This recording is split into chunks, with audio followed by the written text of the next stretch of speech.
xin nín với cha nà ô trời ơi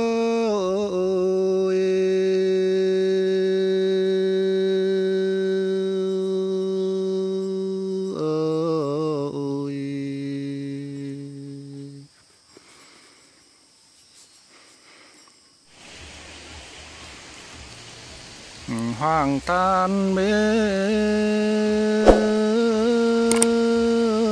tây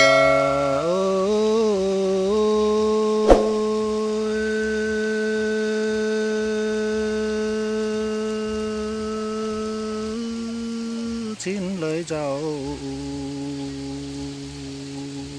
chính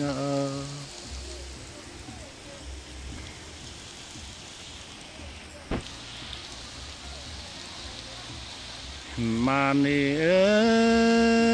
lời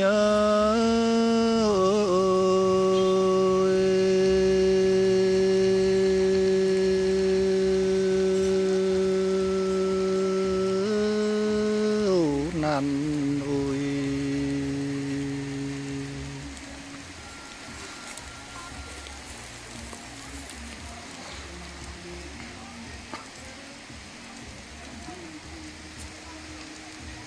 phát triển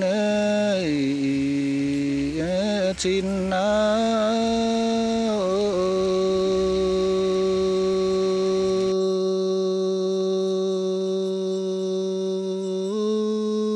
tiêu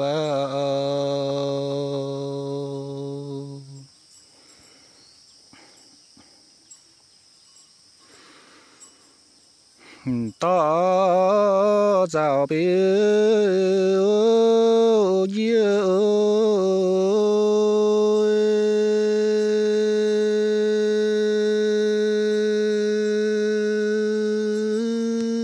giảm ôi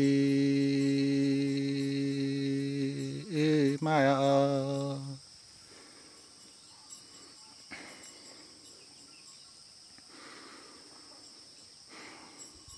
hai dạng miêu trái nà cháu ôi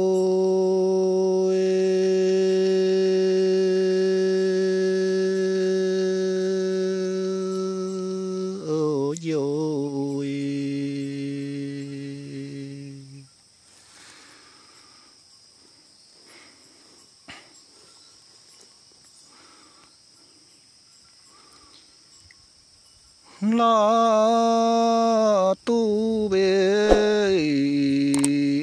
giờ đôi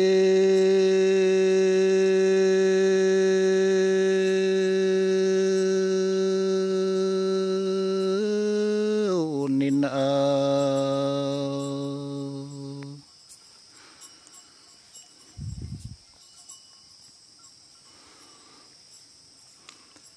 nhớ chạy biếu thảo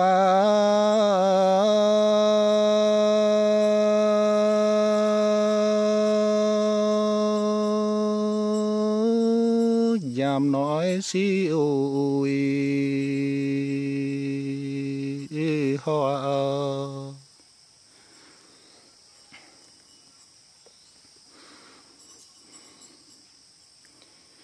lo khơ bê quìa nín ơi